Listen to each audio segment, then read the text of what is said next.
misty mountains cold,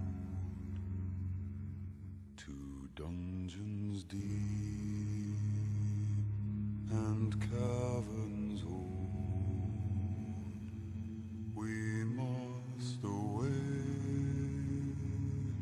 ere break of day, to find our long forgotten gold. The pines were roaring on the height, the winds were moaning in the night. The fire was red, it flaming spread, the trees like torches blazed with light. Hey y'all, Dukect here, back once again with a brand new movie review for you. And I have just returned from seeing The Hobbit, a unexpected journey in real 3D. This is actually, funny thing is, this is from my trip to the movies yesterday, actually. I saw it in 3D not once, but twice. I saw a 3D version in the 24 frames per second, and today I saw it on the 48 frames per second in 3D. And I will get into that later on in the review. But first, let's talk about the movie itself. We are going to be talking about The Hobbit, The Unexpected Journey. Story goes as this. This is a prequel to the much more interesting and probably more well-known book, The Lord of the Rings, and what have you. It's amazing that this is a franchise now. Just a franchise. And this is The Lord of the Rings. And by the way, I have the extended DVD special editions. Yeah. You don't see much of these floating around anymore. I'm gonna have to. I don't know what I'm gonna do with this once I get the Blu-ray version. I have no idea what I'm gonna do with it, because I don't know. Maybe I'll keep this. Maybe give it up for an auction. Give it to my church. I have no idea what I'm gonna do with this. Yeah. I have no idea because you know, The Hobbit, when after this one, The Unexpected Journey, Desolation of Smaug, and There and Back Again, they come out. It's gonna be something like there's gonna be something like this coming out. And it's not in this type of state. That shows you DVDs because no one uses DVDs anymore. Gotta get the special edition Blu-ray and get the 9-hour feature. Oh, because yeah, that's what's gonna happen. Sure, you know, Peter Jackson, he's gonna probably release some stuff. In fact, in this movie, it felt like to me like a like the Return of the King vibe a bit. And you know, he sort of saved some of the stuff in there, but Lord knows, I don't know what I don't know what he's gonna have for the special editions, man. Because it's like, man, he's trying to fill all that in. You know, I'm like, seriously, why are you gonna fill all that stuff in? I mean, people like myself will buy like the special edition 500,000 version of the Lord of the Rings. You know, I guarantee you a lot of that money came through that. Maybe not, but I don't see some of them. Some of the cash came with the special editions. Yeah. Anyway, let's get back to the movie. It is a story of Bilbo Baggins and his quest to help, and well, yeah, a burglar or something, a stealth, something needs for the stealth or reconnaissance or what have you, for their 13 dwarves, being led by Thorin Oakenshield. It turns out this guy is badass, man. A lot more badass than he is in the cartoons or in the book. I have no idea. But seriously, the dude really looks great in this movie. And honestly, it's really one of the best. Probably to me, this probably is probably one of the best representations of The Hobbit. Because honestly, it is not Lord of the Rings. It can't be Lord of the Rings. You can't top Lord of the Rings. And Peter Jackson realizes that. This story is basically telling a story. Well, it has the overtones of Lord of the Rings. Like, for example, the subplot is when you have, Gandalf, Elrond, Galadriel, and Saruman. Saruman's good here. Basically trying to uncover this, like, the necromancer plot, what have you, this whole thing, in the background, which I think is a good, which will probably pad out the movie, but it doesn't feel like padding, it's just leading up to the Lord of the Rings when the whole thing has just the crap which is really hitting the fan. This is really they're trying to prepare and trying to stop this. Which is funny because in the books it doesn't really matter because it was basically a trick. I think it was Sauron who was the necromancer tricking the four, what have you, into leading them away or something. I have no idea. I need to get into the books again. I need to find them and look at the appendices. If anyone who actually has more information about it, leave a comment or what have you, a video response. Anyway, that subplot of the whole necromancer thing will probably carry on with future films of the Hobbit trilogy. And then, well, now what about the main thing, the main story about Bilbo Baggins and his helping out the crew of 13 dwarves? I honestly think it still holds up. It actually really feels good.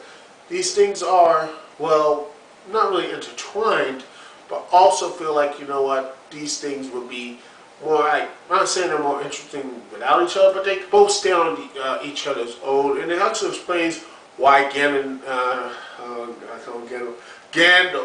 I'm about to call Gandalf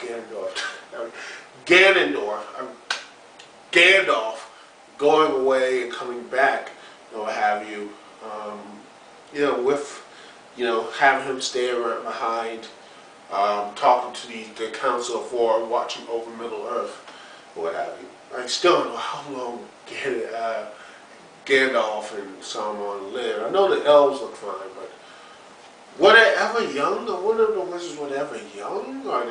Is it a long-lasting spell? Is it, do they grow, or are they born old? I don't know. I have no idea. Are they born old? Are they born with beards or what have you? The beards and old and everything else? I don't think so, but okay. But honestly, that's just a little nitpick for me about how old these guys are. Gandalf and Saruman, these guys are old, they age, but it seems like they're eternal, or maybe they're not. I have no idea what the wizards in the Lord of the Rings universe are, what have you. But anyway, but honestly, I'm going to say this. The movie itself, The Hobbit, is really good. It ends, so I wanted to see more, the old adage, leave the audience wanting more. I want more. I wanted to continue to see what more adventures lies ahead, and then we are going to see that. The next one probably is coming out next year, next summer. I think it's coming out next summer, I think.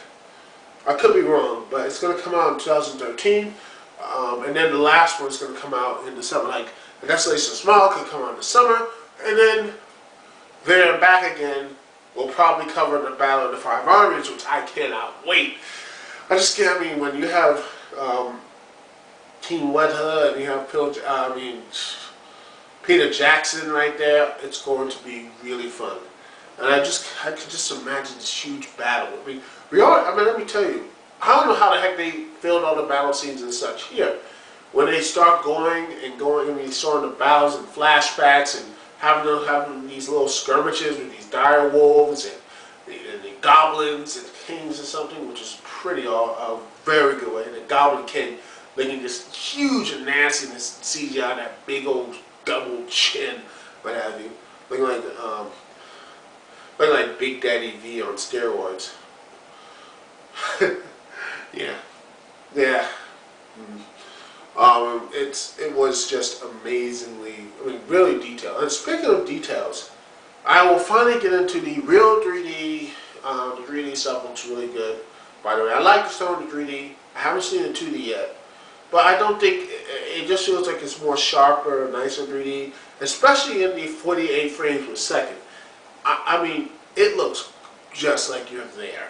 I feel so immersed in Middle Earth. I feel like, wow, I feel like I really am in Middle Earth.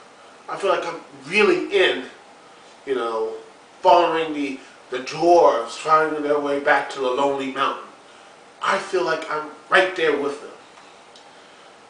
And I can understand why some people may be trepidatious or may not like it. Because, sometimes it feels so realistic. You can tell some things that, yeah, you know what, this looks like a set. Like when the dwarves when they first go into Rivendell, I'm like, yeah, this looks like a set. when they're like, wow, when you see over that, when they run away from the dry wolves and they open that big clearing, like, it looks like a set. But it didn't distract me too much in the movie. I really liked it. I think it's better than 24 frames per second. Some people might disagree, but in my humble opinion, I feel that the 48 frames per second is a lot better. You feel like you really are immersed. I saw it with my parents. They agreed. They think it was more immersive.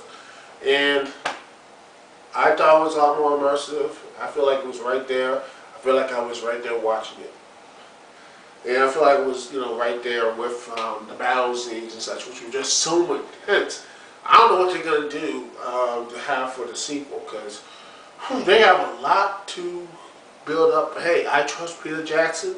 I know what they're going to do. I mean, I don't know what they're going to do, but, I know what I mean, but you know what I mean. I know what they're capable of. I know the stories have been written. It's basically a prequel.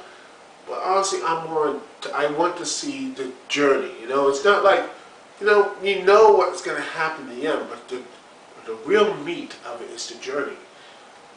It's the journey that's the most important. We know Bilbo lives.